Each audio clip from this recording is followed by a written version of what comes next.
Welcome back, Screamers, to another episode where we confess to you that there is really just one person hosting this podcast. There never was a Brock, listener. That's all an allusion to Primal Fear, which is our dangerous banger for this episode. Come on, counselor. Where's your head, Marty? Come on. There never was an Aaron. Don't make me lose faith in you. You were doing so well. If that's what you think, Marty, there's no hope for you. I tell you what. We're also going to talk the new film, The Crazies, MadS, and another Kelly Reichardt masterpiece, Certain Women. Jason, do you ever feel like you're two different people? All the time. Have you ever read Sybil, or were you familiar with, have you seen the movie, or are you familiar with the concept of Sybil? And you know what I'm talking about? Like, Sybil was like, so like, you're familiar with Go Ask Alice, right? Like, yeah, that stupid ass fucking bullshit propaganda book. Yeah. So Sybil was to Go Ask Alice what multiple personalities was to drugs, essentially. Okay. Like, I think it was all bullshit. I think it was like a story that like someone had put together, and like, so Sybil, and it was a movie, like a TV movie played by Sally Field. Right. And she was like 800 different people, right? It was very much like split, like 1970s split, essentially. Okay, sure. But like, it was a book that, like, I don't know, like when I was in, I'm sure every kid has this phase of like trying to scare the shit out of itself. Like, so I went through a phase when I was, probably like first, second, like when you could go to the library and I only checked out books on ghosts, like natural cryptids, and then like kidnapping stories. Like those were the three things. And like, I would go to bed like so terrified every night of being kidnapped by like perverts, being kidnapped by like aliens, or being attacked by demons and ghosts. And I believed all that shit was like, this is going to happen to me. It's 100% going to happen to me. And I was going to, and so Sybil was one of those books kind of like crept in of like, here's what can happen to you if you don't, I don't even really, that one wasn't like, oh, if you don't eat your, vegetables, that you'll turn into multiple personalities. Right. But it was all, I do believe that she was abused, and that's what caused her split psyche. And like, but she was a 60-year-old woman and a 35-year-old man. Gotcha. It was all different kinds of like different people in this body. And she was the first case that, incited a nation, and like we're all so, this is a whole new thing that's real for everybody, is split personalities. So we suck. Like, we just suck.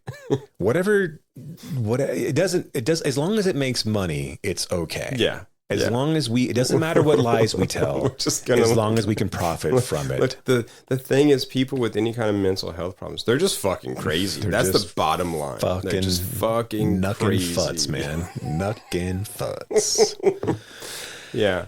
So, but no, I don't believe that I've ever thought I was someone else. Have you ever thought that you were having a dream that you were a butterfly, but actually you were a butterfly dreaming that you were a man? Fuck you. Yes.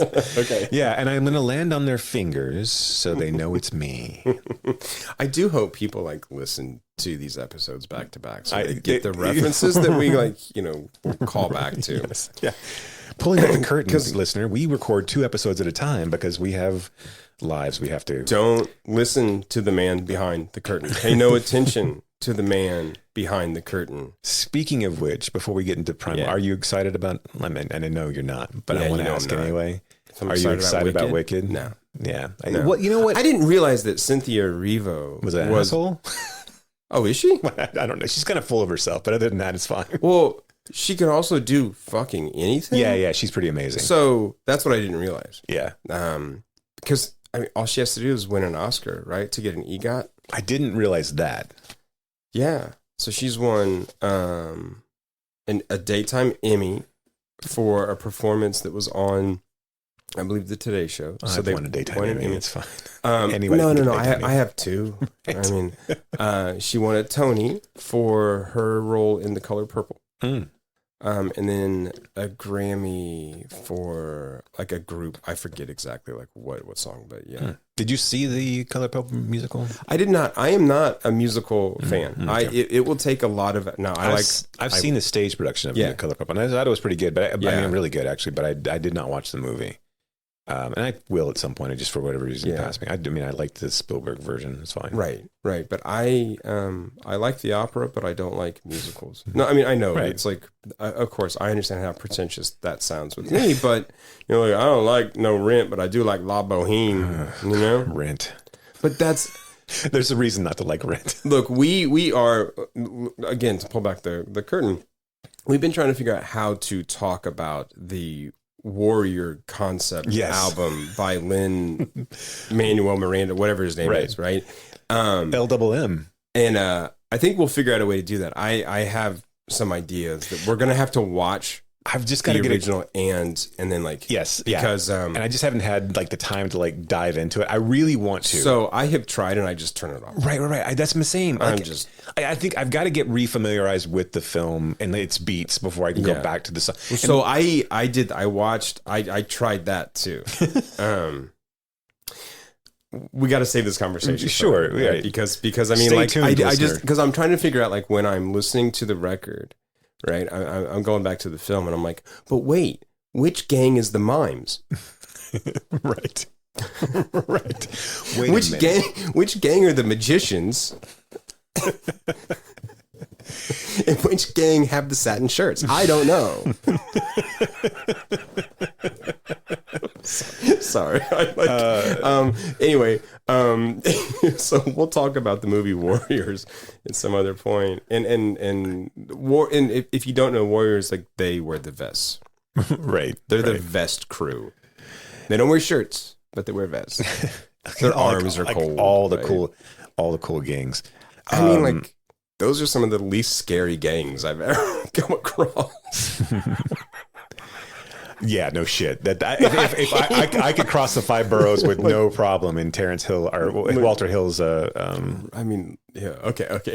Anyway, Walter Hill's New York. Talk about that later. Back to Wicked. I like the stage production of Wicked. I think it's a very clever take on the original story. Yeah, sure. I'm not excited about them breaking up into movies necessarily because I think that like it makes sense to do that when you're in the stage production.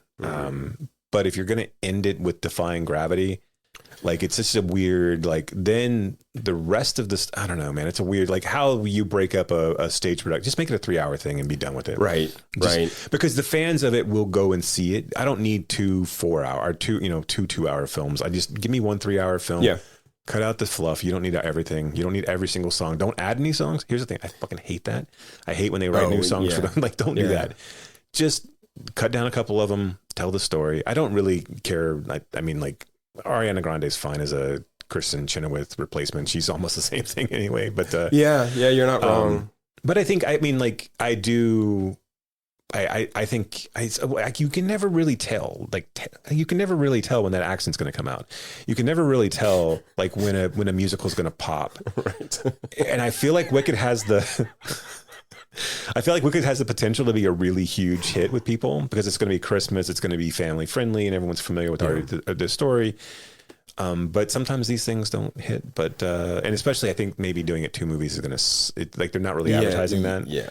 I think people are going to kind of be pissed. But so it's going to be like Dune. I mean, really like Dune. We're going to get to the end. It's going to be like end of part 1. Right. Or I was going to like have an even deeper cut with like the souvenir, and you get to the end of the credits. Souvenir part 2 coming soon. The problem with translation to film is that Defying Gravity, when you see it in person on the stage, is such a spectacular sequence. I mean, she's fucking raised up, 50 feet above. And like she's defying gravity. She is absolutely 100% defying gravity. I don't know how you're going to replicate that in the movie, really, because I mean, people are going to expect it to be coming, and like it's just like that grandiose spectacle is going to be hard to do. Yeah, but I'll hold out. Movie magic. Man. Who the fuck's doing that? Is it Justin Lin? John Chu, not Justin Lin. He's doing John M. Chu. Right? Yeah. Okay. All right. I'm not excited about him as a director, but whatever. It's fine. Yeah. So Primal Fear.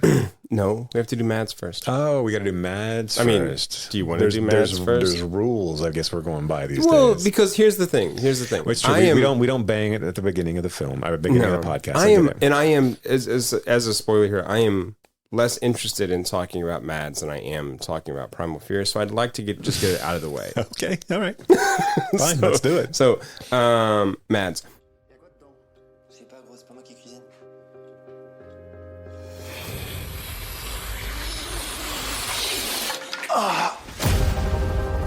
Romain, t'as l'air tout paniqué, t'as paniqué. Tu fais exprès ou pas? Ok, je sais pas du tout ce que c'est. Vas-y, je te suis.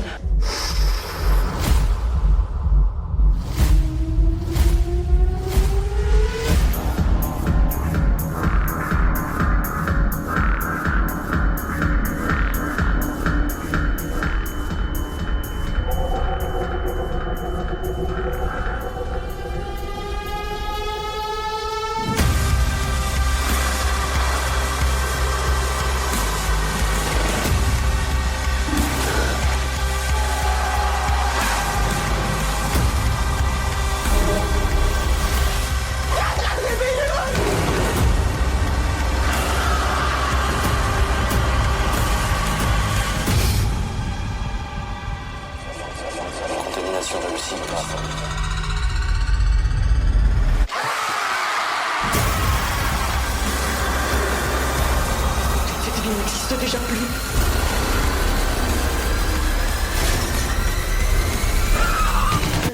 Je suis pas folle. Je suis folle.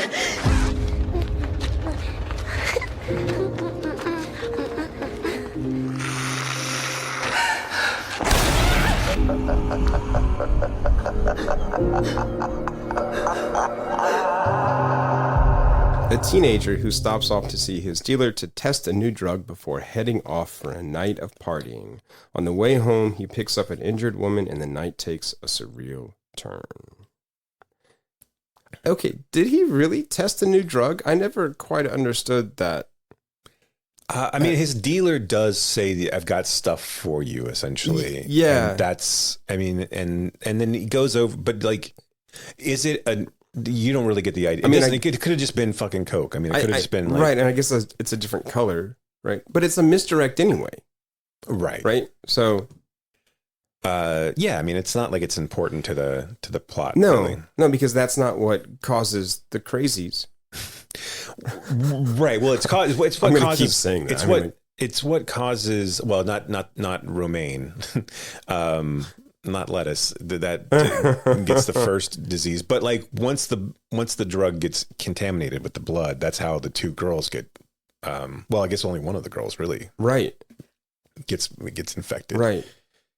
And I guess because she never did the drugs. I kept thinking like, why didn't she turn? But then I realized, and she did get blood in her mouth. But and I know we're talking about something you guys didn't even have. Like, if you haven't seen this movie, you know what the fuck I'm talking about. Yeah. But like, this is a 3-hander essentially. It's all filmed in one take. One take, yeah. It's an hour and a half, and and it's got a pretty decent 3 set. You know, it breaks its 3 acts up into 3 different characters. So we follow Romaine, who's the one who gets the drugs, who gets the infected woman into his car and is going off into this party, and he's the first one to start kind of freaking out, but he kind of knows what's sort of going on. He's been privy to it. And then it translates to his immediate girlfriend, although like this is kind of a polyamorous like, group of kids here that is just kind of everyone just sort of sleeping with each other, banging it out, right? Yeah.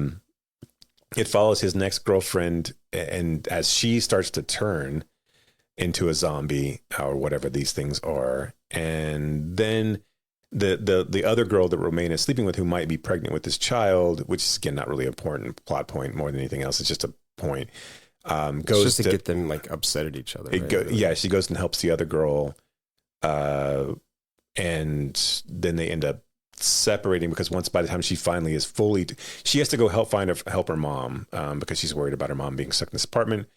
And then we kind of get an idea of what's going on in the world, essentially. Yeah. But this is like basically the end of this is the start of the zombie apocalypse, essentially. Yeah. And we're following these 3 kids throughout kind of how this is going to progress.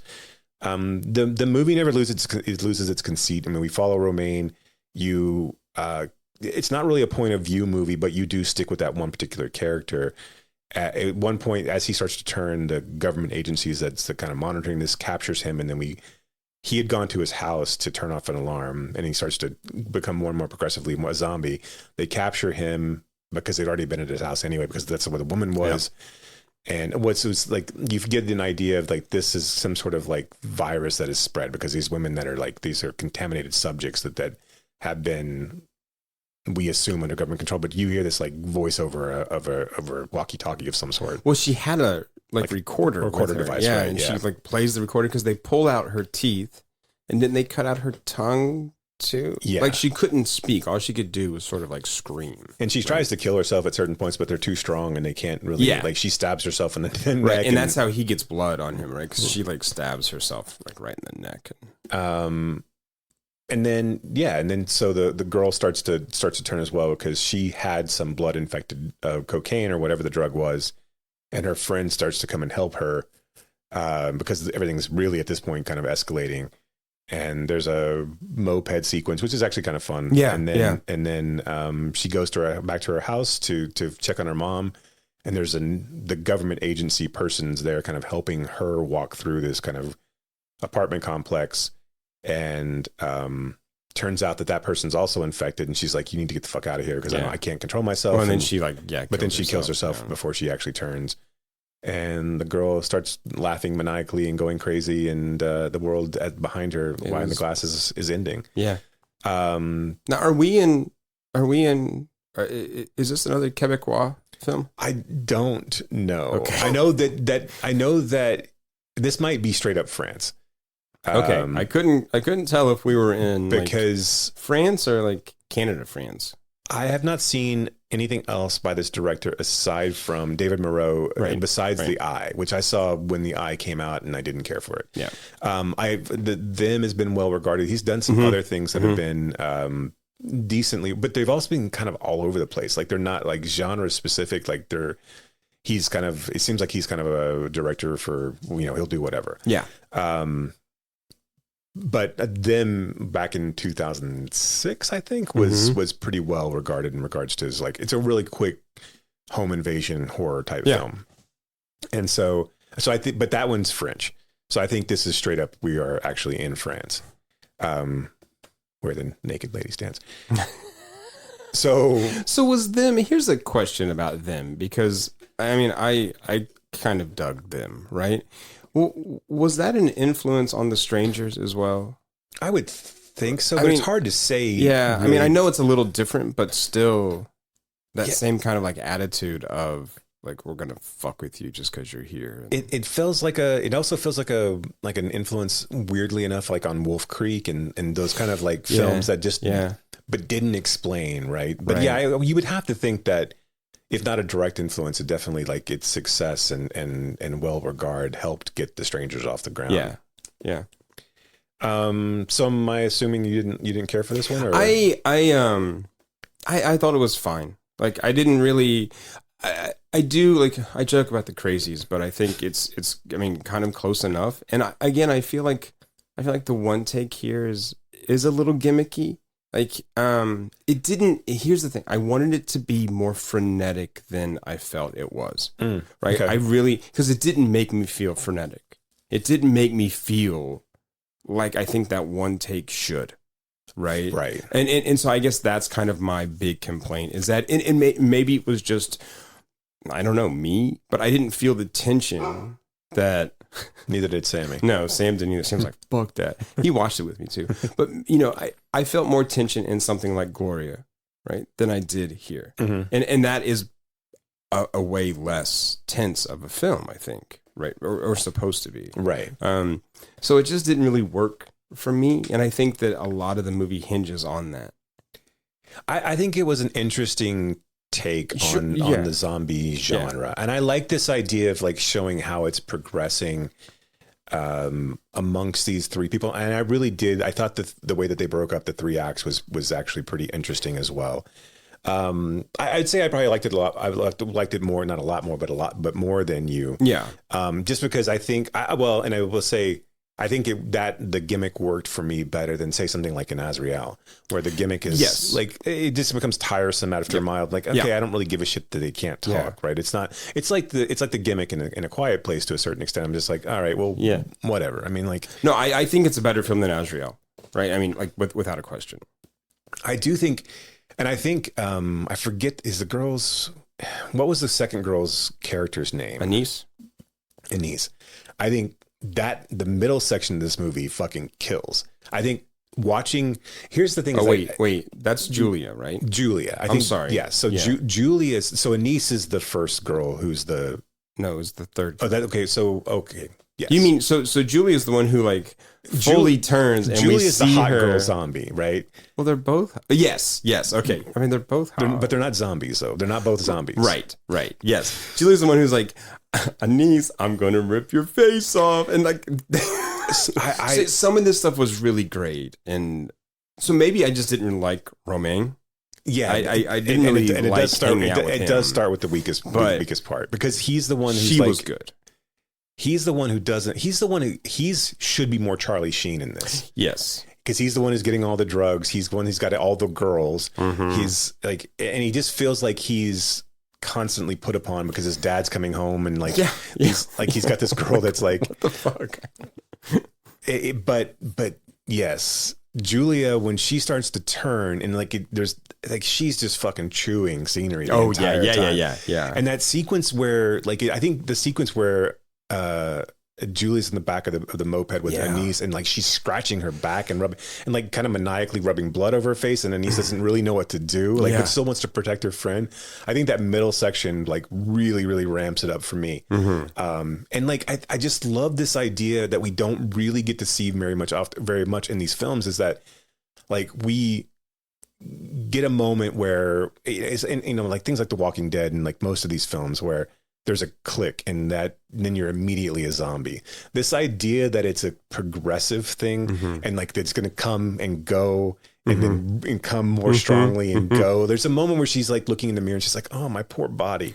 And like, she's got really, she's got his blood on her, but like this like all in these bullet like, holes. That's true. Oh my God. And that's because she got shot like right through the back. And that's where she's like, because she even says at that point, she's like, I'm dead. Yeah. She's crying. She's like, I'm dead. And she's like, Mom. I mean, she like calls out for her mom at that point. Yeah. Right? Yeah. And I think some of those sequences are really, really cool. Yeah. I agree the gimmick gets maybe a little tiresome, especially when it's Romain. But once we get to hit to Julia, I really, really. So, I mean, do you think like for this gimmick, and I call it a gimmick, and I don't. I mean, I think the one take is an interesting exercise, right? I really do. Even in 1917, I think it's an interesting exercise. Sure. I didn't love that movie. Nah, me either. But I think for it to like really work, we probably have to really want to spend time with the characters, right? Because we don't leave them. So like Run Lola Run, right? Even though that's like broken up, it's still like these long kind of one takes. But we want to spend time with Lola, right? And like we want to spend time with Julia. But I don't want to spend time with Romain. And so I wonder if that's like really where, and that's, if that's what you start off with, then you're kind of losing me, right? And so that's probably more of my reaction, because I think there are a lot of really interesting moments.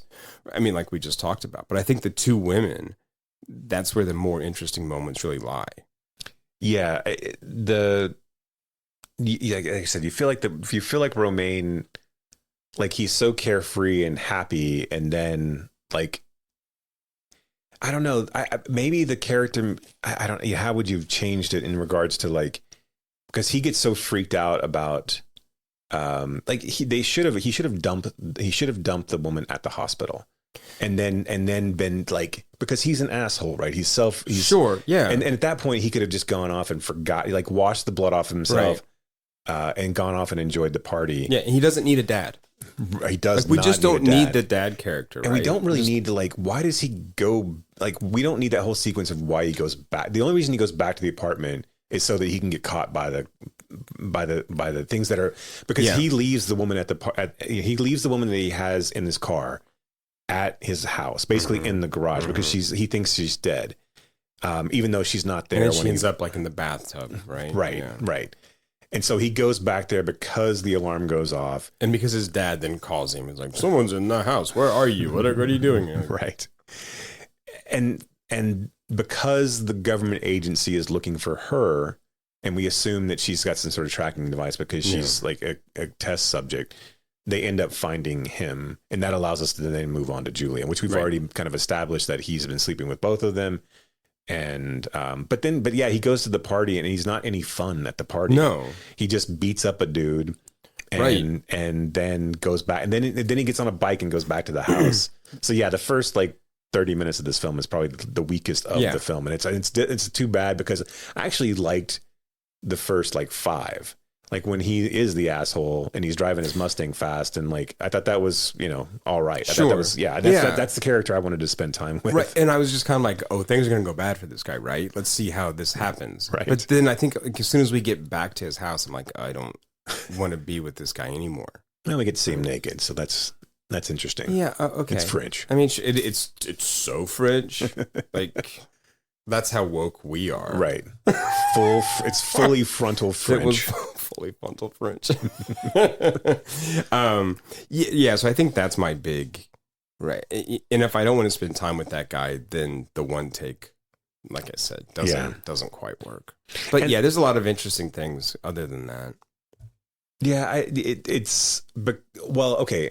I will say that there are cool visuals though when we are with Romain. Sure. So that when he's like, because the whole story is predicated off of it's Romain's birthday. He's just graduated. He evidently is this. I mean, obviously he's sleeping with multiple women. He seems to be like this beloved character. Everybody loves this. Yeah, they're all like high fiving him when he comes in. So he puts this mask on. When he gets about halfway through, that has like 3 eyeballs. Yeah. And I thought that was a pretty cool like way that he's viewing that. And then he's kind of like listening in on the 2 girls talking to one another and how about him basically. Right.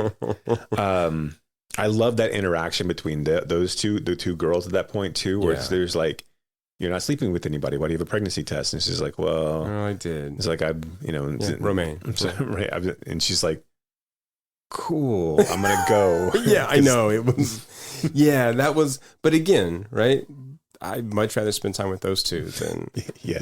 We keep going back to this, and it's like, those are the people I wanted to hang out with like the whole time. So, I mean, and I like when he takes the mask off and we just see his eyes. Right. I mean, that was cool too. I mean, look, I didn't hate this film. I just, I think I explained it.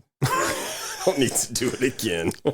So if you're doing the at the movies, I give it a thumbs up, and Brock gives it a thumbs 3/4 of the way down. Like a sideways, right? A sideways thumb. Yeah, it's definitely worth watching though. I think, especially for the exercise to see how you listener respond to the one take exercise. I mean, go see it. Whatever, fucking bullshit. I mean, it's fine.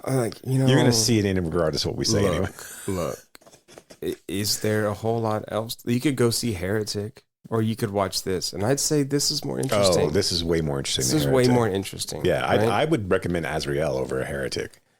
Yeah, not by a mile. But at least there's gore. It depends. Yeah, at least there's gore, and it depends. Do you like lots of talking or none at all? they are at the opposite end of the spectrum.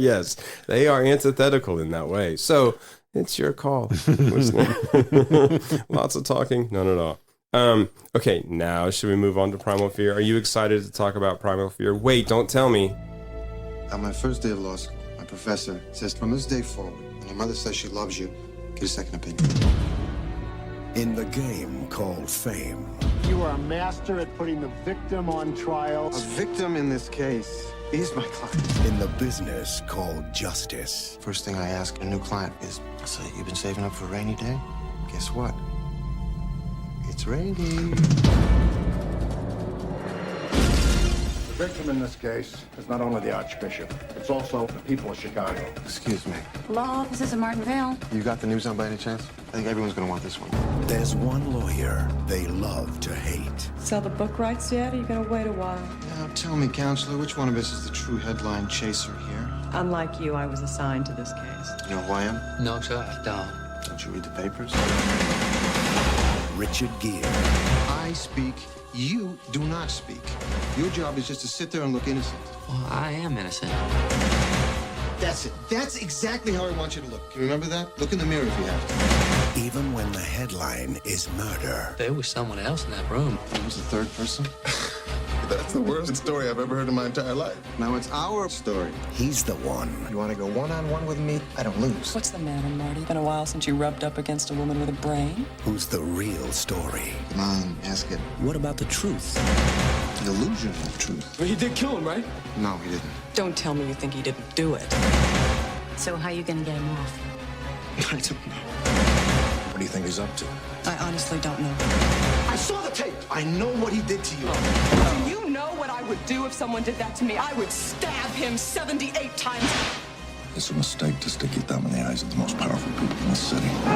You're worse than the thugs you represent. Objection, Your Honor. Next thing you know, he'll be objecting if we want to bring in the murder weapon. Well, now the chief brings it up. You're on dangerous ground here. You print any of this, I'll sue you an ass. Primal Fear. This is a cover story, right? Yeah. The murder of a high and mighty archbishop leads to the involvement of Martin Vale, Chicago's best attorney. As he studies the suspects, he becomes convinced of certain aspects, but there's more to the story than meets the eye. It's a Transformers story, kind of. Da-na. Look, just Richard Gere, Laura Linney, Ed Norton's debut. I mean, Yeah, Andre Braugher. I mean, Andre Alfred Braugher Woodard. going allegedly. More Tierney. Tierney. Yeah. John Mahoney. Terry O'Quinn. Yes. I don't like. Can we have more of these, please? Oh, yeah. More of these fucking movies. Remember when they used to make movies like this? And you could go to this place called the theater to watch these movies? Was this... And no one knew about the ending. And so you could be like, hey, have you seen Primal Fear? And they're like, no, like, sit down. So this We're wasn't... gonna watch Was this based on a novel? Yeah, I think so, yes. Was it like Yeah. a Thoreau novel or... William Deal okay. was the writer. Yeah. There's like a handful of like people who were writing like legal pot boilers. Right, like, right. Yeah, so if it wasn't Thoreau or Grisham, then it was probably Deal. Yeah, okay. Yeah. Yeah, fucking like when you brought this up, I'm like, this is no question. This fucking is a banger from I know, jump. I know, mean, like, but I just wanted another chance to like watch it and talk about it. Yeah, I mean, like so talk about like is it George Hibbolt or Hoblet? Yeah. Yeah. Man, what a fucking like solid 7.5 career, Right, man. Like, right. Because he does this. This is his first. I mean, like, obviously, he's been doing a ton of like TV work and cop work and TV work, Hill Street Blues. I mean, like, yeah, right. Didn't he do like NYPD Blue too, or like certain? Yeah. So he was that would have been later. He was a Botchko guy. Like, I mean, like, and so he does. This is his film debut, and then he does Fallen. He does Frequency, which is a solid fucking movie. Yeah. And then like nothing, like even the stuff that he's like Heart's War, still pretty decent. And then he did, what was the last one that he did? Fracture, which is again, like none of these movies that are like crazy great, but I mean like a really, really solid film. But like they're watchable. Yeah. Like that's the thing. Like even if you come into a room and it's on TV, you're like, okay, I'm going to sit down and watch this. Right. Or if someone's like, hey, let's watch Fracture. Okay. Yeah, I can do that. Yeah, I mean, like, yeah. Well, I mean, you got the Gauze and Hopkins. I mean, like, just going at it, right? Right. And Fallen, you've got Denzel and John Goodman and Gandolfini, no, that's right, and Gandolfini and Elias Koteas. Well, I mean, wildly underrated actor. That one sold me. No, I think you're right. Actually, there's no Hector Elizondo. That's true. That is true. I cannot say his name. It is hard to say. But so we start off with Billy Flynn, I guess. I mean, like, but Martin Vale, and he's What the fuck is he doing? He's doing an interview. He's getting ready to go out. Right, for the city gala, for the fundraiser for the church. Yeah, for the church, right? So he's doing this interview with this guy for a magazine, Chicago magazine, and Mauritania's like, "You're late," and he's like, "Whatever." But this is what I love about this guy's character, right? Is he doesn't give a shit. Right. He doesn't fucking care if he's late. Of course he's going to be late. They're waiting for him. He's right? Chicago's most famous lawyer. I mean, everyone's waiting for him. That's all that matters, right? But so we open with that, and then we just kind of follow him to this gala, and then we meet like the players. We meet everybody. There's the Archbishop. What's his name? Richmond. Yeah. We've got O'Shaughnessy, which is the city like. He's not the mayor, but he's like the city. I mean, is he? Yeah, he's like I don't know. He's like comptroller. Yeah. I don't know. He used to be the district attorney, right? Or like the city's attorney or whatever. But like, now he's moved up in the world, right? And whatever. I mean, Chicago politics are weird. Like, do you know what an alderman is? Because I really don't. I don't either. Okay. No. And that's what Terry O'Quinn is, right? He's the DA. Okay, he's right. That's right, because that's he's what the Laura DA. Linney works for. But we meet. So not Pinheiro, but Pinheiro's friend, who is an alderman. Right. And I forget that character's name. Manny or Zinny or something like Luis Martinez. Yeah. Okay. Yeah, Martinez. I know. We couldn't put it more on the nose. No. And then, in the background, we've got a young Edward Norton singing in the choir. And then Laura Linney, who is the assistant district attorney, who should have been like, how did Laura Linney never end up on Law and Order? No, she was. She was on Law and Order? Not as an assistant DA. No, but for like an episode or something. Oh, okay, yeah, sure. So like early in her career, I think she did. That's the running gag though, right? Is that like every actor who's in New York has a couple of Law and Order bit parts on their resume. Yeah. Because how are you ever going to fucking check that out? Oh, Frances McDormand is in this too. Oh yeah, we fucking forgot. Right, completely forgot about Franny her. Mac. Franny Mac. Also, like Laura, this is really the start of like Laura Linney's career and run. Yeah. Right? Yeah, I think so. I mean, but she's like, why? I still don't think she has been. I say this a lot probably in this podcast, but she should be bigger. She should have. I feel like she should have had a bigger, better career. Yeah, because this kind of feels like a Helen Hunt type of career at the moment, right? Yeah. She had a very brief moment and did a lot of stuff in that moment, but then like granted, here's the thing. She was in Ozark. I mean, like she's not like she's faded away. No, but I don't think she ever like really hit like why didn't Laura Linney win an Oscar? Yeah. Why didn't she have a role that she could have won an Oscar for? I guess that's my question. Because I don't think she really did she? I mean, if we go back through her filmography, there's probably one or two that she was in the Amy Mann Charmer video. That's probably that one. That's probably it. No, but okay. So she was what? No, that was a TV miniseries, right? But so she was in this. She was in The Squid and the Whale. She was in Mystic River, right? Yeah, okay. Was she nominated for Love Actually? I don't think she was. I don't believe so. No. Like The Life of David Gale.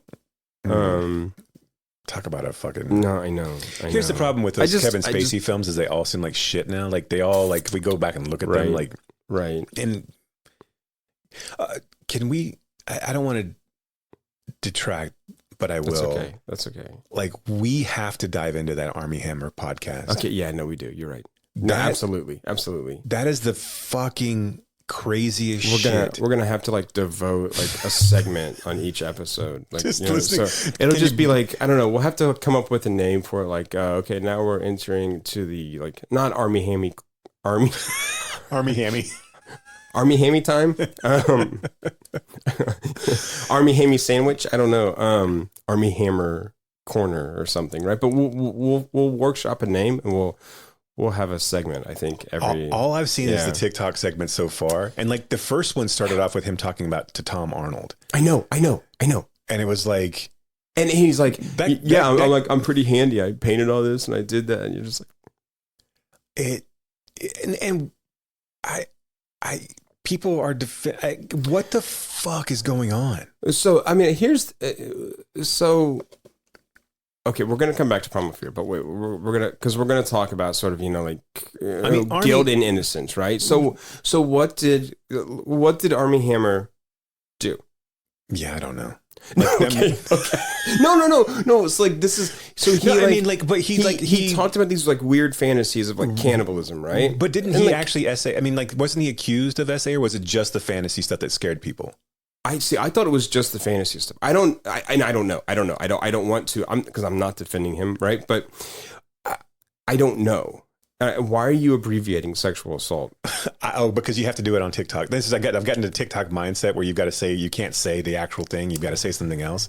Listener, I want to talk to you. For a moment. Look, it's a problem. I get it. But look, no one can see me like turn away from you either. I really commit to this bit, even though no one can see us, where I just take the microphone and swivel around like to the corner. He's talking into a mirror. Just like... So we'll have to do our due diligence to see exactly what he was accused of. Or was there some kind of like, was he like holding somebody like against their will in his condo? That sounds familiar. It's something like that, right? So, but here's another question, and then I think we'll dig into more when we dig into Armie Hammer time corner sandwich. At what point do we forgive people? Like, at what point are people rehabilitated? No, I'm with you. It just seems like this whole podcast seems so brash. And it seems like, I mean, I don't know. It just seems to fly in the face of what I would expect of this person at this particular point in time, where it's like, whoa, can you believe that crazy shit happened? And like, only a madman. Like, who could possibly believe something about somebody this good looking? He is good looking. He is fucking attractive. But I mean, I do wonder if he's going to use that platform as a way to... All right, I'm going to use this word, to heal or to, make some kind of amends or show that he's become a better, different person, right? To work through some of whatever issues, because clearly he's got something going on there, right? So and that's not excusing anything that he's done. Sure, right. But so, I mean, if he's going to use it that way, I don't know. I mean, like... Stay tuned, listener. We'll find out for you. Yeah, but back to Primal Fear.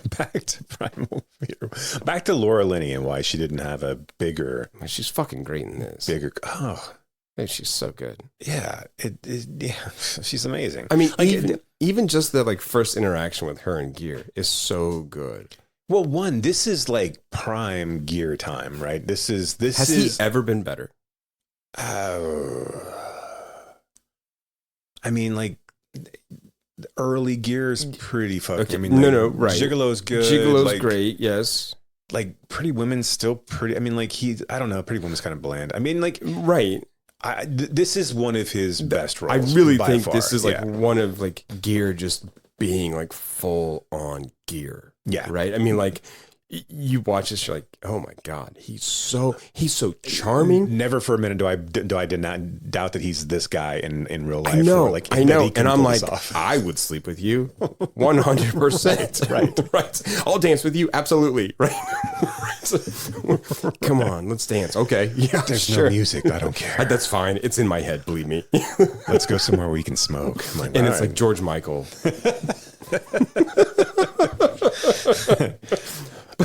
But like when he walks up to her and wraps his arms around her and he's like, turn around, and she just without missing a beat, she goes, "Thought you liked it this way. You don't have to look at people in the face."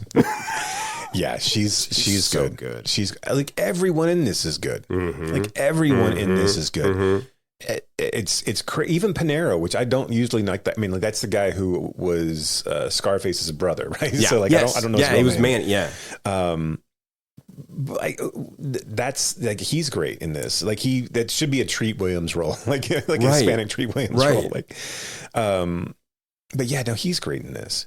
And I think I do have some detractions about this. I think the movie's bloated.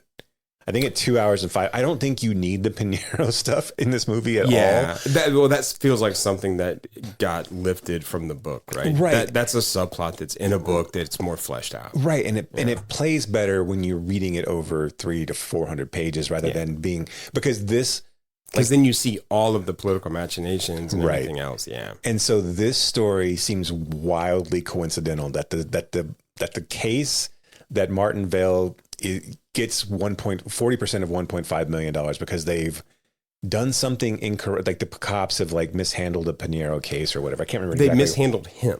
Right. So they beat the shit out of him. Right. Yeah. So they're suing like the city. Yeah. And like and this is weird because the city like then comes back and says, well, we'll agree to 1.5, but he can't live here anymore. And there's like, I mean, we'll take the 1.5, but you can't tell him where to live. And I know. Like, all right, we'll just sign it. Whatever. It's fine. Yeah. It's a gentleman's agreement. Yeah. And, okay. Yeah. And then that happens to be the carrot that Martin uses as to show motive that someone else might have killed Archbishop Richmond. Well, because that was part of like the failed land deal, right? Right. But all that's way bloated. You don't need any. But again, like that. I think in the book, sure, right? yeah, I get it. Yeah. You got to flesh out a book. I yeah. get it. I totally. But I would have cut that subplot out of this movie and made it. But then you don't have his interaction with O'Shaughnessy. You don't have that antagonism. True, but I don't think that adds anything to this at all. I don't think that John Mahoney, Richard Gere back and forth. Yeah.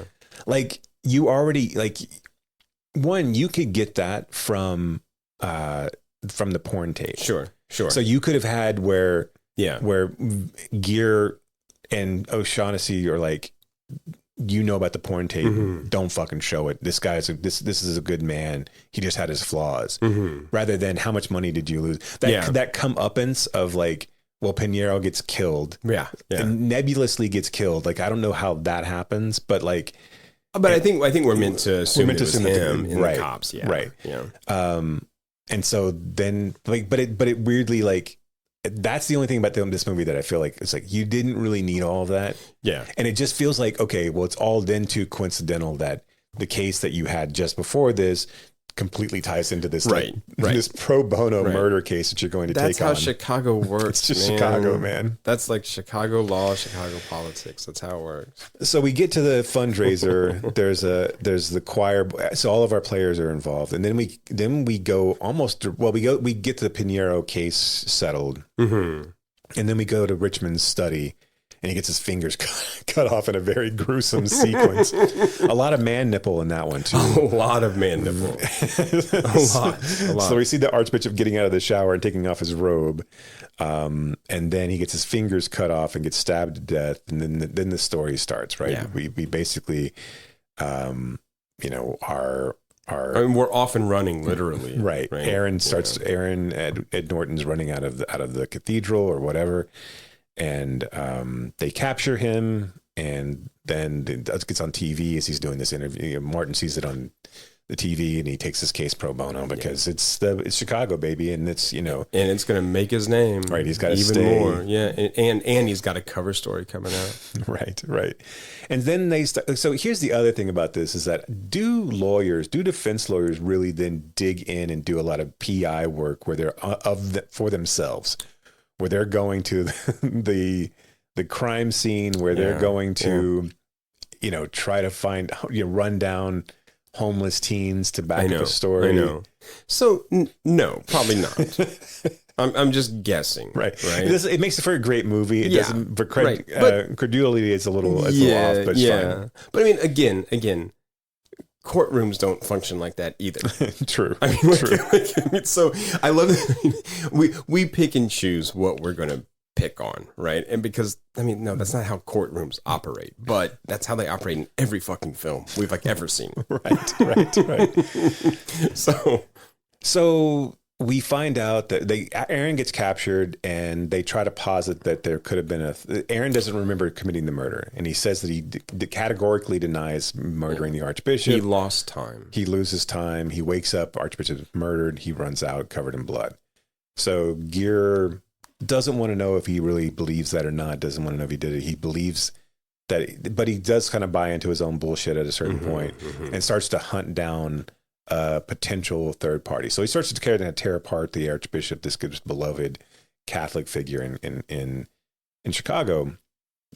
And he's tied to these land deals that have gone south for a lot of big money players in Chicago. So that's kind of the motive, that this could have been someone else. But also in the meantime, and again, another thing that how courts don't work, this wouldn't have just like, they wouldn't have put him immediately to trial. They would have given Martinvale time for Franny Mac to sit down with Aaron for a while and figure their shit out, so they could actually come up with a plausible, plea, essentially. But they plea out that he's not guilty, and then they start to do this psychological evaluation, and it turns out that Aaron has a split personality. And named Roy. And Roy is the guy who's the tough badass who, takes care of Aaron. Yeah. Which Roy knows Aaron. Aaron does not know Roy. That's another thing that gets really played. Right. Like that should have been Martin's first clue. Right. Like, wait, you don't know? That's not... Yeah. And Frances McDormand probably should have known that too. Yes. And also Alex and Linda, you never really get to see Linda because Linda gets killed, but like Alex at some point would have been like, yeah, no, he's a psychopath. Like, yeah, what the fuck? Stay away from that dude. Yeah, of course he did it. He did do it, right? Yeah. No, absolutely. There's a reason I'm running. Right. Yeah. And so it turns out and so we get the split personality, but we also find out that Archbishop Richmond has been filming his youthful wards in sexual tapes. Like basically, he's been filming them and forcing them to have sex with one another, threesomes with one another, for his own sexual pleasure. Mm-hmm. And he keeps these tapes in his study, and that's the impetus of why Aaron decided to kill. Or Roy decided to kill, and Roy also leaves clues as to why he killed Archbishop Richmond. He carves in a Dewey Decimal number, right? That leads to an underlined passage about the duality of man and Faulkner and man wearing masks. I don't like Faulkner. I don't like Faulkner, Mr. Vale. I never read about. I don't like Faulkner. I tried to read that one of his. I couldn't get through it. I hated Grapes of Wrath. Like, why don't more people do Aaron? I don't know. Like, why is that not or Roy for that matter? Come on, Marty. God damn it, Marty. Where's your head, counselor? Well, that's Linda just had it coming, Marty. What is it? I just had to kill her. I knew exactly what you wanted. We were playing the way we work so well together. Yeah, it's like, why isn't that a more mimicked character in popular culture? I know. That seems like it seems like such a slam dunk too, and they're not hard to do. Like, no. One, you just yell like in a bad Southern accent. Right. And the other you stutter around.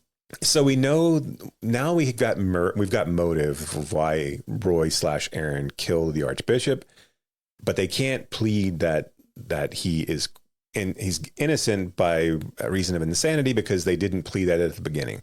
So now they've got to kind of backdoor that plea in, and so they get the tapes admitted into evidence via via Laura Linney.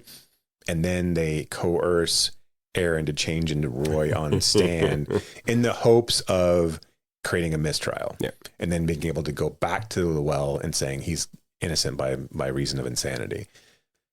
So Roy comes out on the stand. He nearly breaks Laura Linney's neck, and the entire jury is poisoned. Alfred Woodard says, I'm going to go to a bench trial, and I'm going to, you can either go to a mistrial and we can retry it, or I'm going to take this as a bench trial and I'm going to have him sentenced to this mental institution for a longer, and they can tell us how long he's going to be there. And Laura Linney says, he'll be out in a month. And she's like, take it up with the legislature. And I was like, hey, preach on, sister. Like, it's right. And then that's basically what happened. So then Vale goes to see Aaron in jail, and he's like, hey, you're going to go to the hospital for a while, but you're going to be good. We got, you're going to be found, you were found not innocent by reason of insanity, or not innocent, yeah, by reason of insanity. And he's like, that's great. Now tell Laura Linney that I'm sorry about her neck. I hope her neck feels okay. And then Richard Gere's like, I think I'm undercutting the twist of this movie and how really how powerful it was. But that's okay. Yeah. But so the whole idea is, as we've gone through this entire thing, and I'm sure everyone's seen Primal Fear, but as you've gone through all of this, you've thought Aaron was the primary character here, and that Roy really was a split personality, and that Aaron was innocent by reason of insanity. But it turns out it's been Roy all along. All along. It was Roy all along. Jesus, I knew exactly what you wanted from me. It was like we were dancing, Marty. Come on, Marty. Come on, Marty. Don't be like that, Don't Marty. be like that, Marty. We did it, man. We got a good thing going here. We fucking did it. We're a great team. I don't mind telling you, counselor, if you believe that. There is no Aaron. You started to care about old Aaron.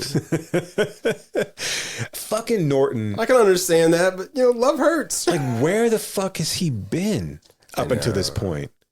Like, this was his debut. Where the fuck had he been? Like, this is a killer. Like, has there been another debut like this? No. Yeah. No. So, well, here's the thing, though. This was, what year was this? 97. 97. Paramount gave the role to DiCaprio. Yeah. Right? And DiCaprio was like, because he was tired of, this is problematic. I'm not going to do it. Well, I thought he was like tired from his What's Eating Gilbert Grape. No, he said that the script was I read that he was like, the script's problematic. I don't want to do it. Right? Whatever. Right? But like, so is Norton out there and just losing out to people like that? Yeah, is he just losing roles because of the kind of dearth of? Because I read Damon wanted this badly too, right? And he was like, he didn't get this, and he was like, "Fuck this! I'm gonna write my own movie," because we were just getting killed by like they're just throwing all these parts to the wolves. So like the whole time, right? You got DiCaprio, you got Damon, you got Norton, you got who else turned this down? Chris O'Donnell. Is Wheaton. Will Wheaton turned this role down. It was him like that. And he turned it down because he was doing his acting school and he didn't want to let his students like that was a huge mistake on Whedon's part. But here's the thing, like, do you think Will Wheaton could have done this? I don't know. So I guess that's what, like, so... I mean, like, Stand By Me Wheaton? Yeah, I think Stand By Me Wheaton could have done this. Okay. Like Wesley Crusher, Star Trek Next Generation, but like, I don't think that guy could have done this. Right, but like, where would Wheaton have been in 97? Yeah, he would have been Star Trek Next Generation. That's what I mean. So, like, I mean... So, and maybe, I don't really want to badmouth him as an actor either, but I mean, like... That's not what I mean, right? But like, could Damon have done this? I don't think so at this point. Like, I mean, like his best role to date had been like either School Ties or Courage Under Fire. Really, I mean, like right. So that's that. Yeah, that wasn't a slight against Will Wheaton. I just think that like this was almost like lightning in a bottle. Right. I mean, this was kind of like faded, I guess. But yeah, I mean, around this time you had all of those young actors going after all of these parts. Right, I mean, School Ties was another one, and they're like all in it, right? Right, they're all in that film. But it's a crazy cast all of too. Those guys were going after the same parts, and it's something like Good Will Hunting too, right? You had a bunch of the same guys going for that same, a bunch of those guys in that film were still going after all the same parts. I mean, Cole Hauser. Yeah, wasn't he in both? Wasn't he in School Ties too? Mm-hmm. Yeah. Like everybody was in. I mean, like Anthony Rapp was in School Ties. It's like, and a lot of those dudes like. That you saw in other things, but did never like really ever pop. Like this, there was one guy that was still in like, I think he was in Dead Poet Society as well. And that, I mean, like, so like you would have still had Hawk kind of doing that same type of shit too. Yeah, like, yeah. You know who auditioned for this? The Beak, baby. Jimmy VD.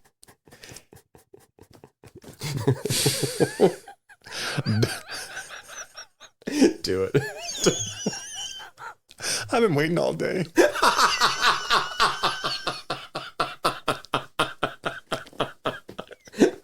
I don't know if I'm able to pull myself together to do it. Marty, I do not want Double Team Melinda on tape might have been, for Archbishop Richmond might have been those. Double Team Melinda on videotape for Archbishop Richmond had been the opportunity of Aaron's life. I did not want Aaron's life.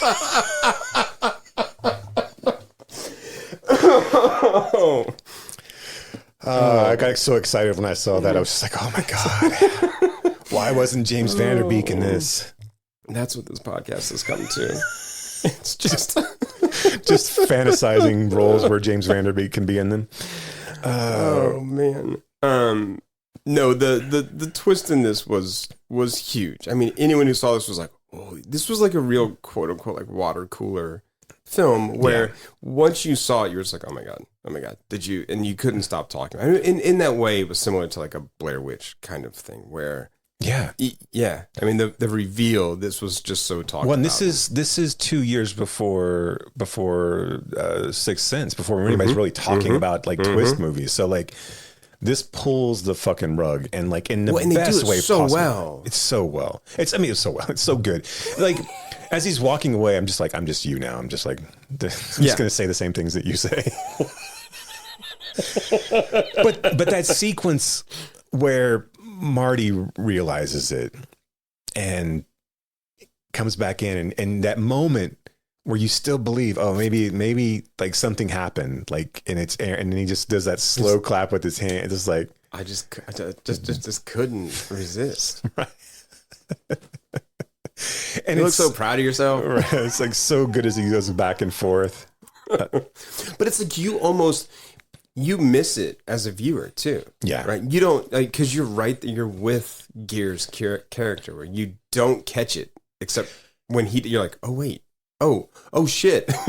Well, and I mean, like, Norton completely fucking sells it. Yeah. Like the dichotomy between Aaron and Roy is so good. Yeah. That whole stutter, like, you know.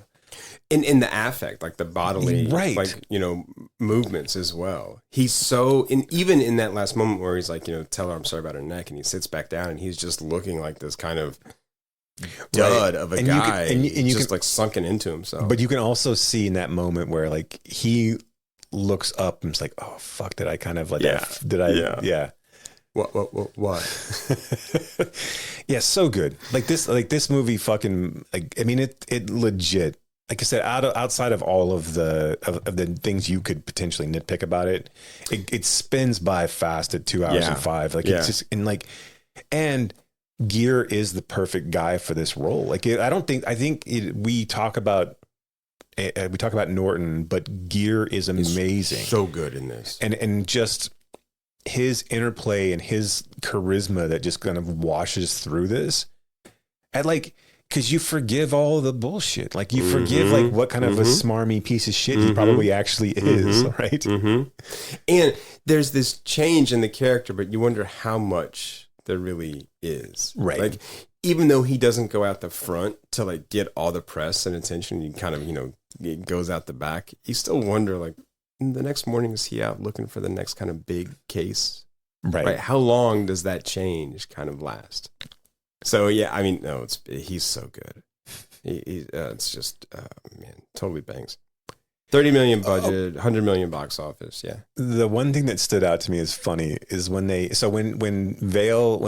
Gere gives the tape, I'm going to say Brar gives the tape and puts it outside of Laura Linney's door, and she calls him and she's like, barleycorns right now. Yeah. And they go to this bar. Yeah. She's like, hey, Scotty, or whatever the fucking bartender's name is. She's like, give me my regular, or like, give me the usual. Yeah. It's a fucking Bud Light. I know.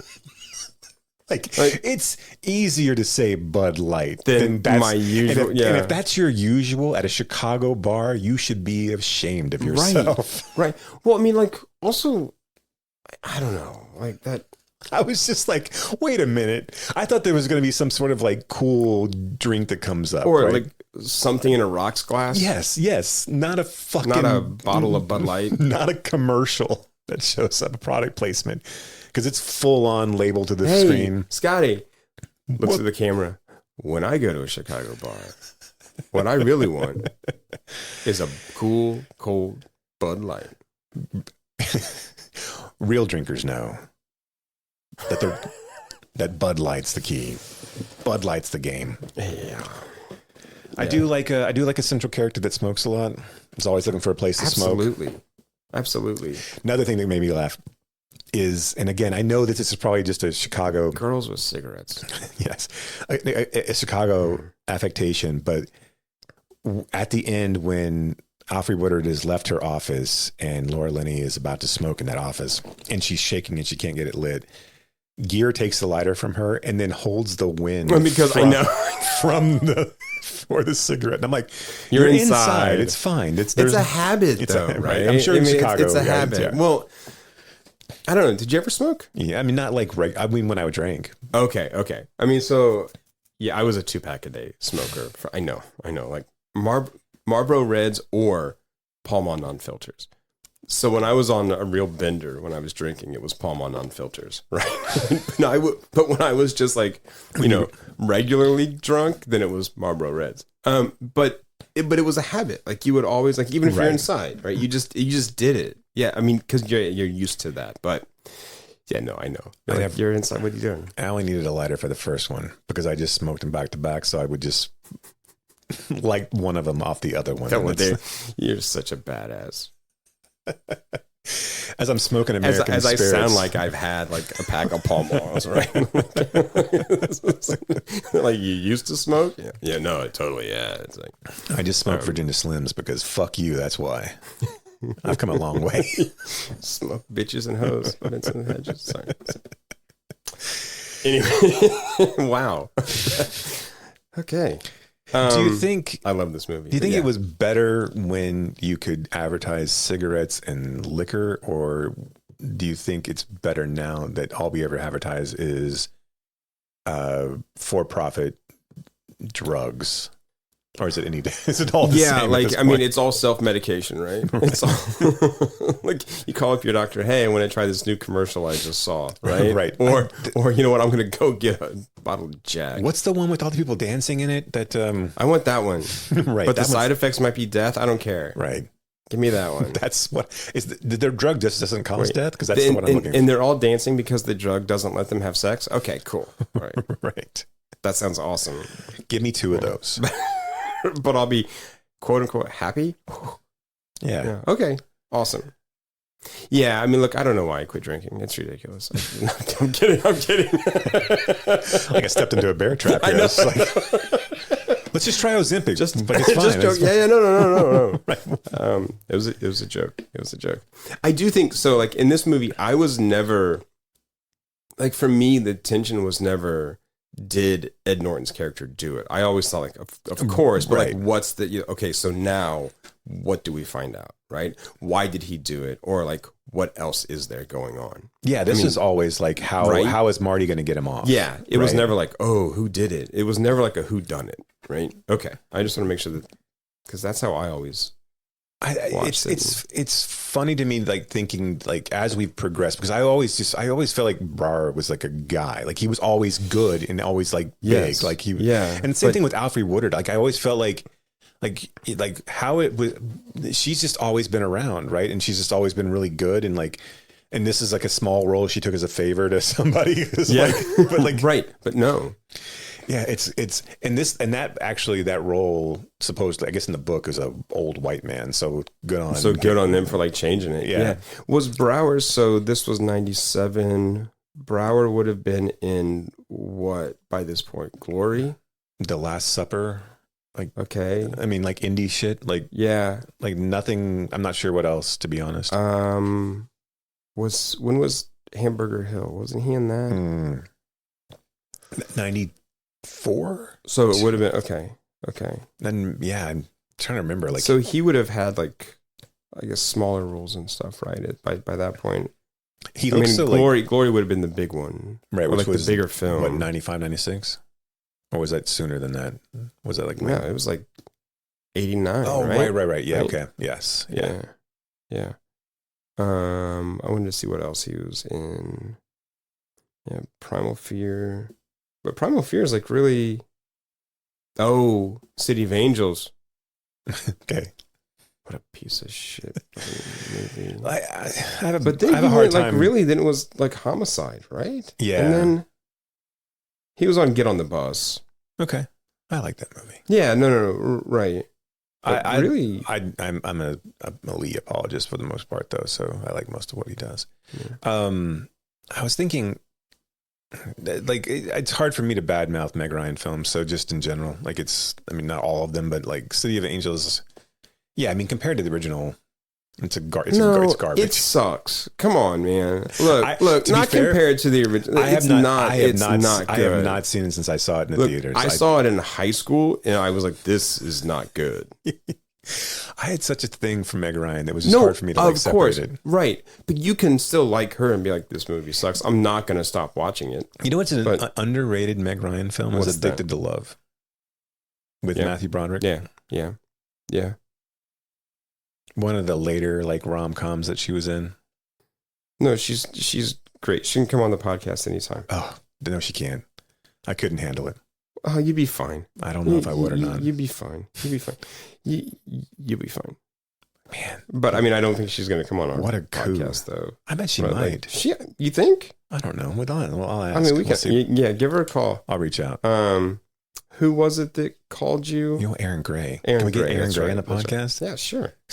Hey, you called me one time. Yeah, she's going to remember. You legit dialed my phone number. You were like, "Yo, is this Jason?" No, City of Angels is not a good movie. It's not. I just don't want to. Who directed City of Angels? Silberling. Brad Silberling. God, he sucks. Yeah. As we do his filmography next. Absolutely. Yeah. We've been dying to do him. Yeah, we have. All right. So still bangs. Absolutely still bangs. So go check it out, listener. If you haven't seen Primal Fear, what the fuck is wrong with you? I think it's on Paramount Plus if you have access to Paramount Plus. And if you don't, Jason will give you his password. I don't have a password to it, but okay. Apparently, I'll give you my password. Is there anything you don't subscribe to? You seem like you subscribe to a lot. No shit. I know. I don't know what the fuck is wrong with me. I got to stop because it's like I can't really afford it. I tell myself I do it for this podcast, which seems like a dumbass thing to do. So I'm going broke for you people. But here's the thing. So like what happens is a lot of it revolves around sports. Mm-hmm. So it's like I don't have to have anything, but if I want to watch, and I'm a big Liverpool fan, right? Mm-hmm. So if I want to watch certain Premier League soccer matches, or if I want to watch Liverpool games, then I have YouTube TV, which then gives me access to the other things right. But if I also want to watch Champions League football, that's only on Paramount Plus. So then I subscribe to that. If I want to watch a lot of the NWSL games, those are also on Paramount Plus or Amazon Prime, right? And if I want to watch basketball, you see where I'm going here. Yeah. So, and then of course, then it's like, we've got the Disney Plus bundle. Mm-hmm. So you can't really get rid of, it makes no sense to hold on to ESPN Plus and not, you see where I'm going. So I have too many and I hate it and I don't know what to do about it. But I'm not going to get rid of Mubi or Criterion. Right, sure. Because that gives me my snob cred. And no, it's stupid, and I got to figure out a better way to budget this shit because it's not cheap, and everything keeps going up. And Netflix sucks, but we have Netflix. So. You can't not have Netflix, right? I mean, it's just right. Then people are like, "What do you mean you don't have Netflix?" I'm like, "I don't know." Right. What do you mean? So anyway, yeah. Right. Let's move on to Kelly Reichardt's Certain Women. I've never done this before. I guess we'll just start at the beginning.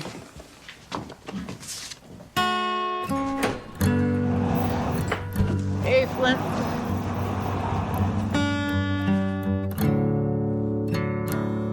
What are you doing here? Came to see my lawyer. My wife wants me out of the house. You can't keep coming here. Your wife works for you. No, she's the boss, actually. I wonder how much more there might be buried here.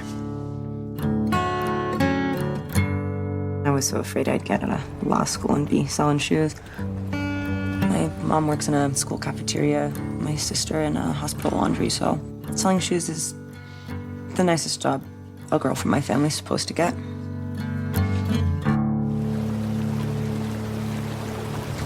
Let's you and I make an effort to be nice to your mom today. Why?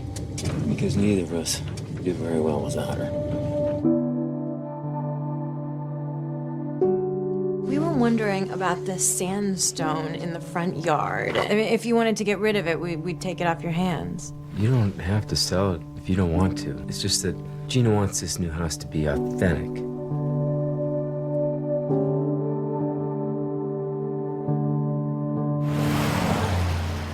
Hey, Will, good news. Your lawyer's here. No one understands what my life has become. I don't mean to keep you from getting to work or anything. I just knew if I didn't start driving, I wasn't going to see you again. Didn't want that.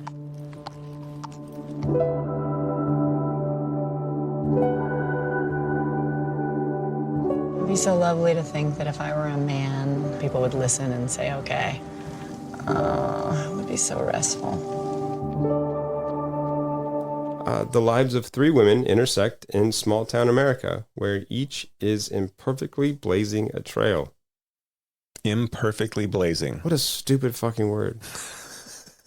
What a stupid word. But I love this movie. I really love this movie. I mean, look, it's got Lily Gladstone and Kristen Stewart in scenes together. Right. Yeah, why is it taking Lily Gladstone so long to pop? I don't know. Because she is absolutely amazing in this film. And has she popped, really? No. Like, not enough. Not enough. And because even though she got, again, attention for Killers of the Flower Moon, she got completely, like, sidetracked in that film. I mean, she just got, like, put aside in that movie. And wasn't allowed to really, do as much as she was able to. Apparently in this film, Kristen Stewart went up to Kelly Reichardt and was like, who is this? Really? Yeah. And she was like, I have to be better. Because she's so good. Yeah, I mean, which is awesome, right? Right. Yeah. Yeah, apparently, I mean, I heard Kelly Reichardt say this in an interview, and she didn't say it in these words exactly, but it kind of sounded like Kristen Stewart was going to be able to just kind of come in and like breeze through it, and be sort of like the best on the screen. And then she was like, oh shit, oh man, I better do something different. So yeah, which was cool. You know how I said, I can hear myself saying words, nonetheless, again, how they come across. I don't know if you recall or not, but when I talked about River of Grass and how like confident that is for a first film. Yeah. It translates 100% to certain women. Yes. Like the confidence that it takes to have these sequences on screen, have them in the way that you have them, and this be your film is out fucking standing. It's incredible. And I understand why. I understand like if this is not your bag, then it's not going to work for you. But I think this voyeuristic camera that she sets up and just lets these lives be. Okay, that's voyeuristic. That's an interesting. No. I mean, and I don't mean to be like, what do you mean, Jason? Right. I think that's an interesting choice, though. I think so. I wrote down observant. Okay, yeah, but I mean, like, I don't think I want to argue one way or the other. Okay, I don't mean it from a perspective. Well, I mean, you are like, creepier than I am, so that's fair. Right. Yes, that is true. I think. I mean, maybe it's the same thing in this case. It's more of just opening up things. Yeah, I guess you're right. It's maybe just. It's just it just watches though, right? Yeah. Peering through a window is, I guess, how I'm right. I mean, which is what I mean. Like, you like to look through people's windows, right? I was doing it earlier today. Yeah, which was strange. I was like, we all know you're here. I just needed to know if you were home or not. I didn't want to disturb anything. Yeah. You watch a lot of sports. I didn't know if the game was over or not. No, you're right. The sports game was on. Yay, sports. Anyway, I'll stand by what I said. A voyeuristic look into the lives of these women. Yeah, no, I mean, you do get like the somewhat ugly side of these things. Sure, I mean, sure. Laura Dern's having an affair. Michelle Williams arguably could be taking advantage of an older man who doesn't know if he wants to sell his sandstone or not. Yeah, who also fell and hit his head. it's funny to me that we picked Reichardt as a person, because these films are definitely worth watching. Also extremely difficult to talk about in regards to like, there's no fucking plot here. This is just certain women. Yeah, and we're just watching them. It's so good though. It's so it's like I think that this is one of her. And look, it'll be really interesting to sit down again and watch First Cow and Showing Up. Yeah, which I really liked upon first viewing. But so it'll be interesting to see going back to them. But this one, to me, I mean, is this her best film? Yeah, I'm not sure. And yet, I mean, so between far, like those three, that's kind of what I'm wondering, because this one for me has always just been like, it's just so meticulous in its kind of unshowiness, right? Because it's not doing anything. Where I think Night Moves, right, is kind of a quote unquote misstep in certain ways. Sure. This is like a return to form and then a step up, right? Yeah. And this is just such a like quiet, observant, but like pitch perfect sort of approach. Like where you can see what she was doing with Old Joy and Wendy and Lucy. Like you said, this is way more, I think this is more confident on every level from everyone who's participating in it.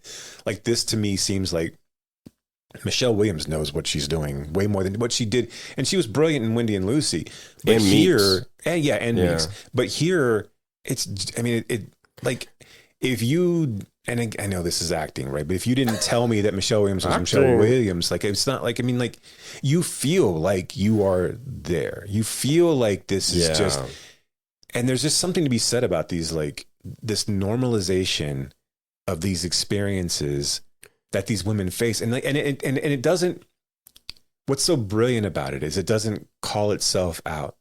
Right. It doesn't show you that, I mean, it does, it shows you, but you need to pick up that Laura Dern is frustrated with her male client because he won't fucking listen to her because she's a female lawyer.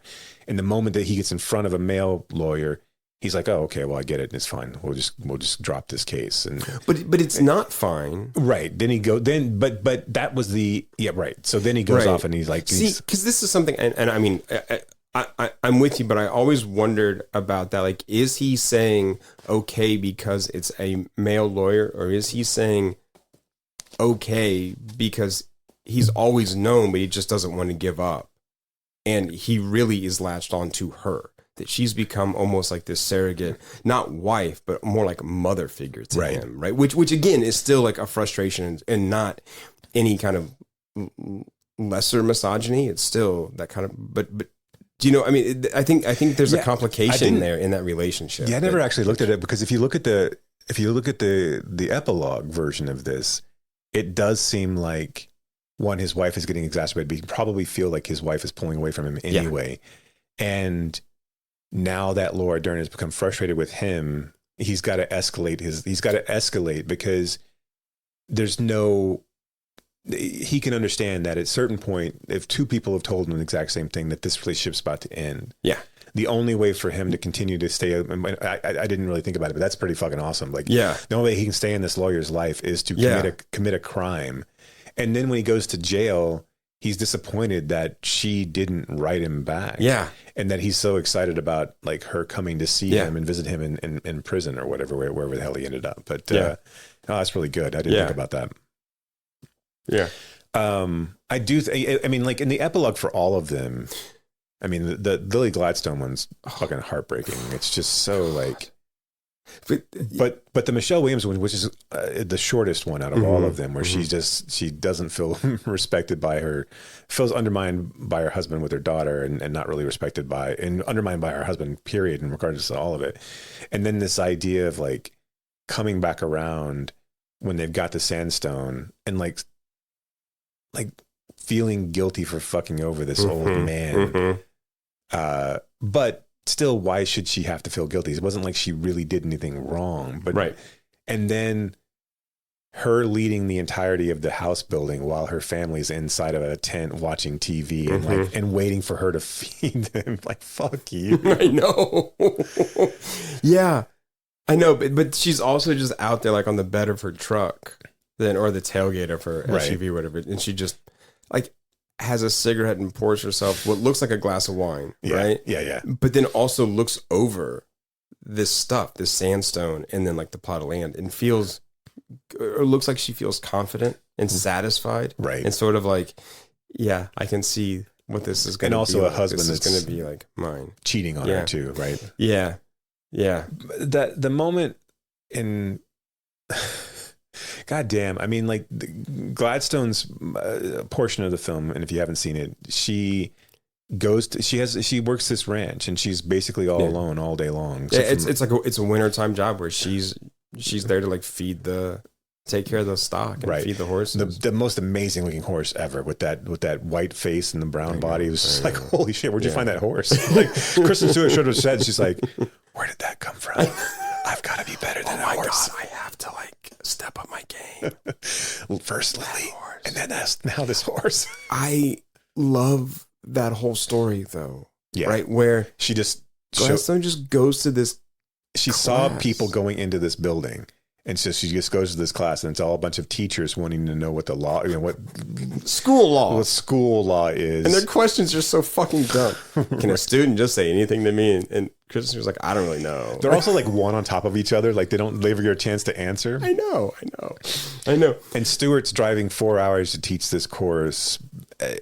And she's had been made to do it from her law firm. It's kind of like she took the job. Or she wanted a job, right? She was scared of not having one. Yeah. So she took this job when it was offered. Then she got a job at a firm, and they were like, "Okay, you can do it, but just because we think it's funny."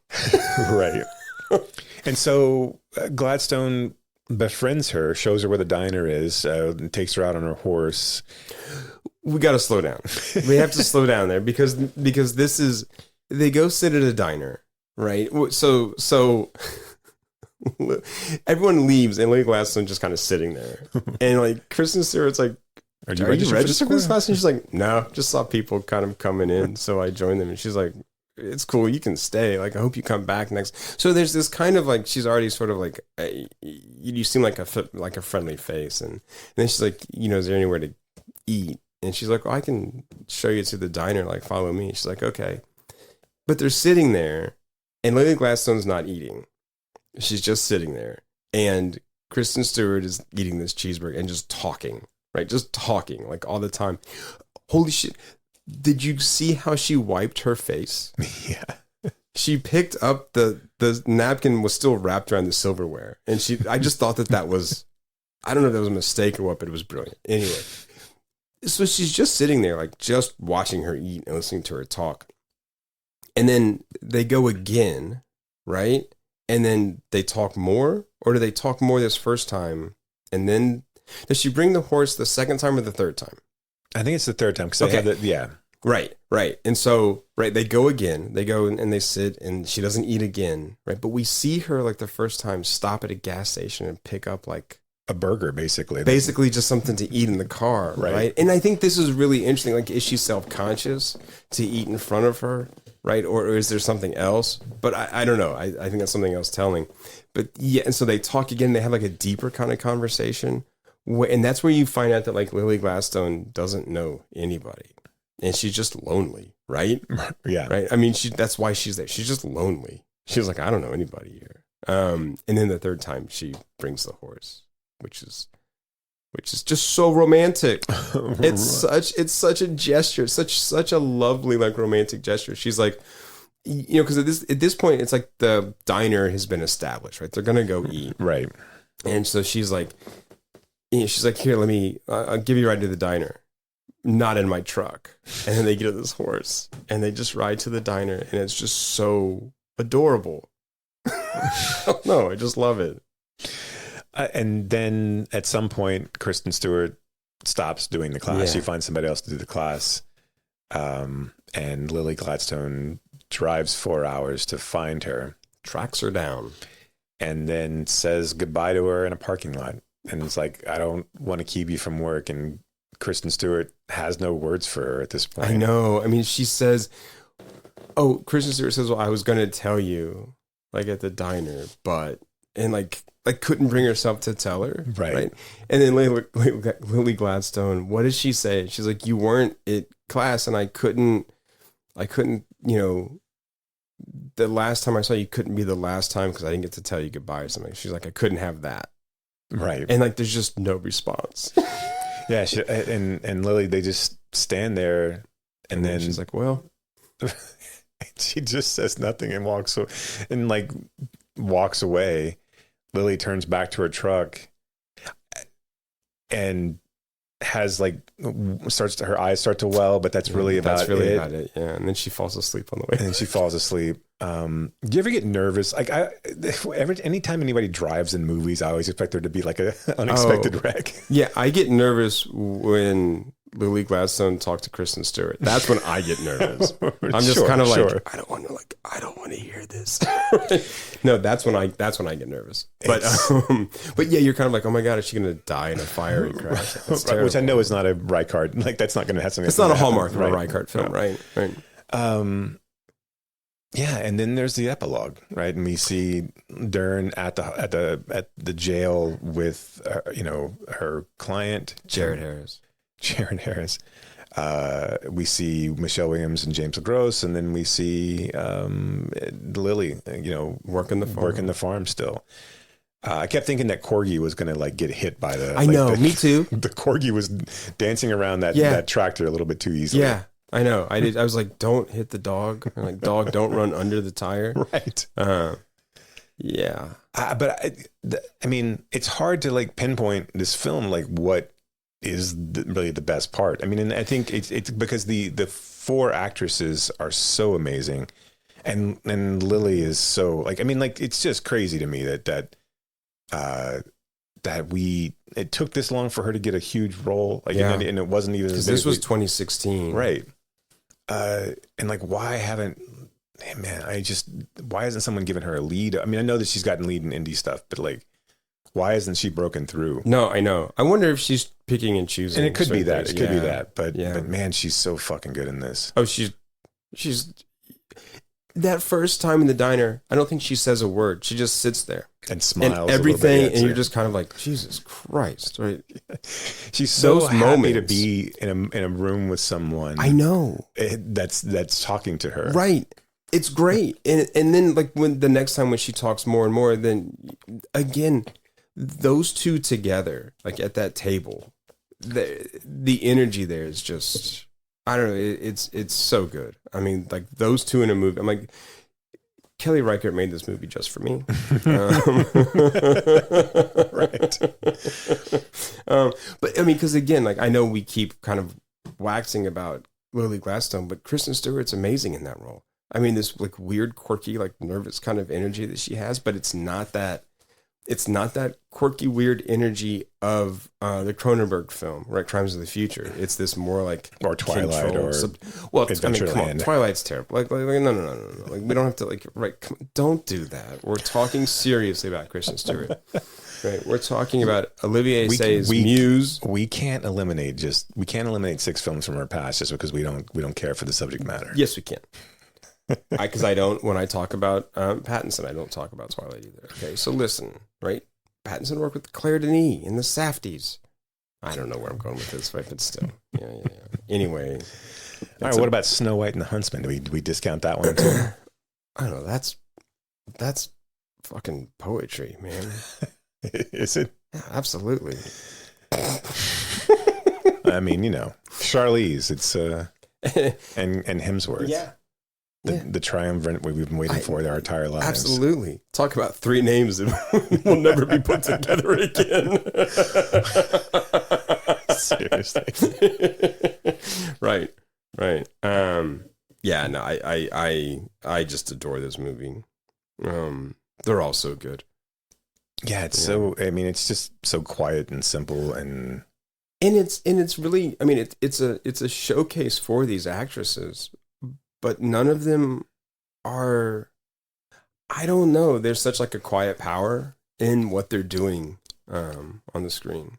And it just feels real. I mean, if everything feels, like I said, if you didn't know these actresses, which I know is impossible, but I mean, if you were able to just separate yourself, this just feels slice of life. Yeah. This feels like this happens all the time. And there's that. I think that's what's great about this like non this non-narrative is that it shows the importance of these moments without having to have some sort of wraparound story to them.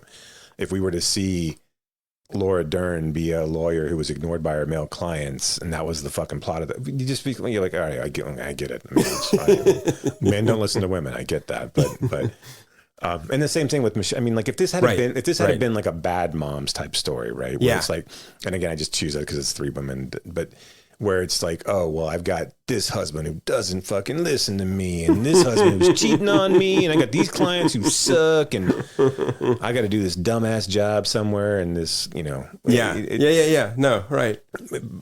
So it's none of that. I mean, like it's none of that, which makes it obviously all the better. So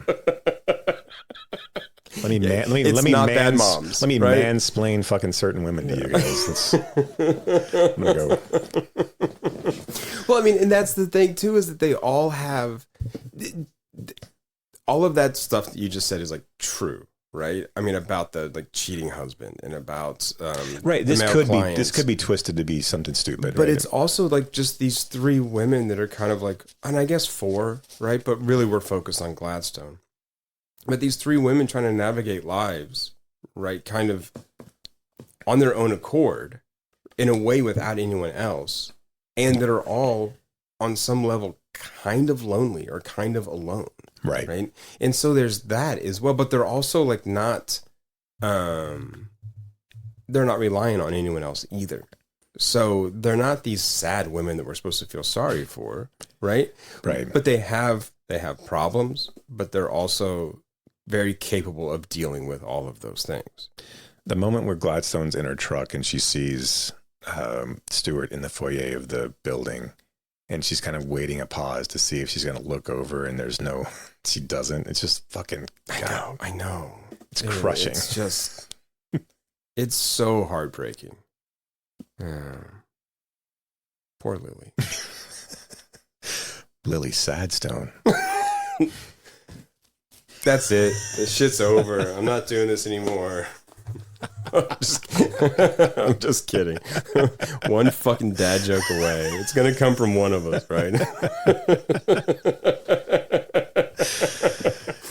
All right. Anything else? Anything else you want to leave the kids with? No, I think we're good. Okay, I think we're good. Yeah, I think we're good too. Okay, we'll be back next episode. Happy Thanksgiving, everyone, for those who celebrate, and by celebrate I mean have dinner on a Thursday. For those who eat in on November. Hopefully you don't have to work, any of that stuff. Anyway, other than that, hey, thank you all for listening, and keep screaming.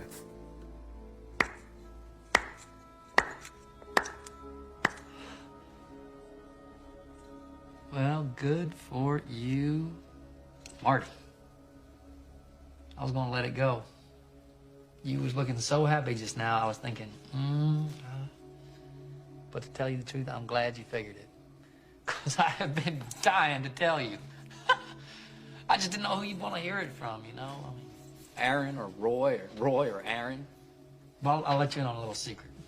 Sort of a client, attorney privilege type of a secret, you know what I mean? It don't matter who you hear it from. It's the same story. You have been listening to Why Does the Wilhelm Scream with your hosts, Brock and Jason.